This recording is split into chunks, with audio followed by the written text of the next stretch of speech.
All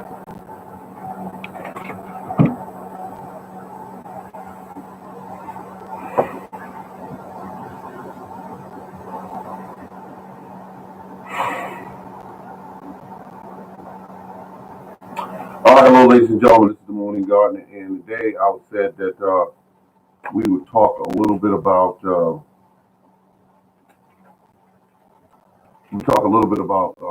basically watering plants. This is where a lot of gardeners, including myself at times, uh, can get into trouble. Um, Whenever you have a plant that is either very young, which is mean at seedling stage, you want to be very careful. Hello, how you doing? Thank you for the thumbs up. And you want to be very careful about how you're watering that plant. Most gardeners have a tendency to overwater, and that is a serious problem because you can lose your plant or plants. There's a very simple and easy way to do it. Is that if you use your finger and you put it in the soil to that point, and you feel moisture, don't water. If you feel no moisture, give water. And you want to get to the point of giving your plants just enough water just so they can survive. Hello, good morning, good morning.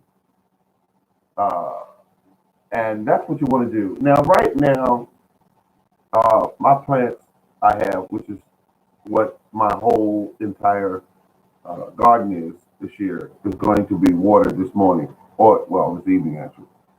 And what's going to take place is I will evaluate whether or not they need water and make my decision at that point. I have been putting my seedlings outside, and I know the typical rule is 1 hour at first, and then grow up to it, 2 hours, and then so on and so forth for a period of about a week. Again, we sometimes get a little risque. I put them out there first day for 1 hour. They did extremely well.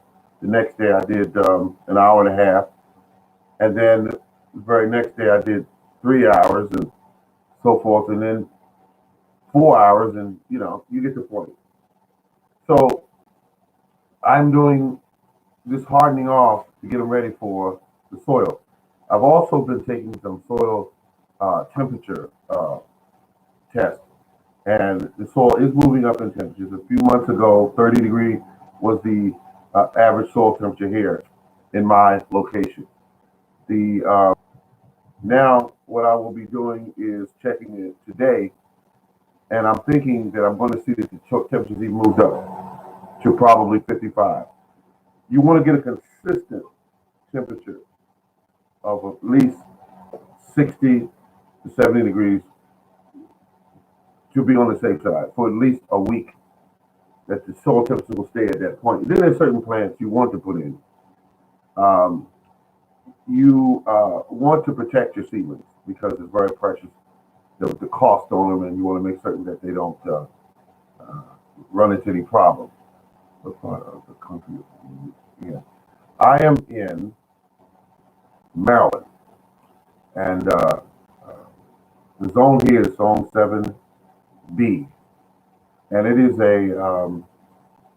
right now, we're constantly right now getting 45, 50 degree days, and we have talk about possibly 60 and 70 degree days, but it hasn't taken place yet. So that being said, I am anxiously awaiting that. I have some things in the garden that's been in there all winter. I get a little happy when I think about it because they're going crazy now. They're starting to break out. And I looked at them yesterday, and they used to be short little plants. Now they're standing up and telling me, hey, you need to take me out of this container. I need to go in the ground so I have more room. So that's what's happening at this point. And also, it's kind of eerie. I got to find something to do because I'm having. I said, okay, thanks. Okay, oh, it's very warm, and so we have issues with winter We can't grow we can't grow any citric fruits here unless we go through extremes of building them inside containers and keeping them warm and keeping the proper lighting. That's the only way, and unless you wait for summer.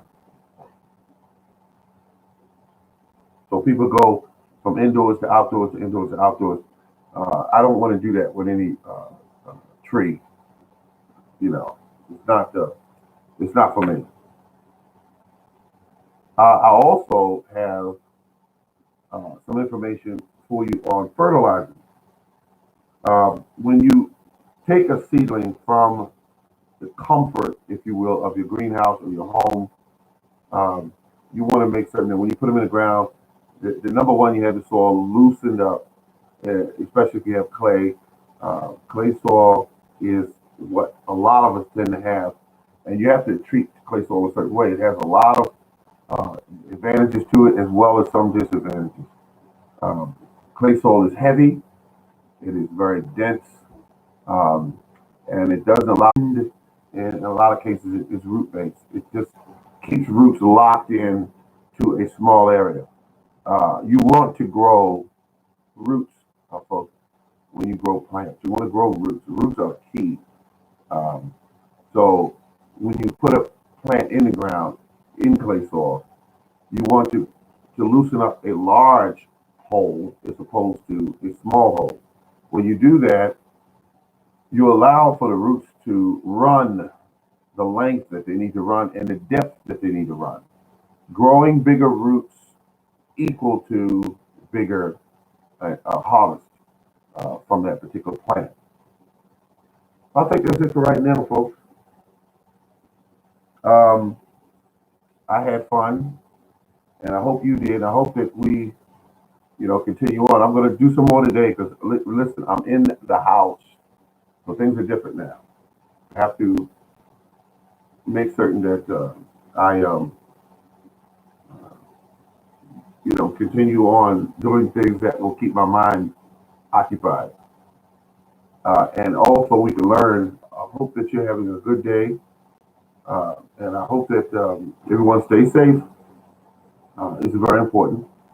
And we'll meet again and do exchange of information and knowledge next time around. This is the Morning Garden Show. Thank you very much for tuning in, and I appreciate you. And remember to keep on growing.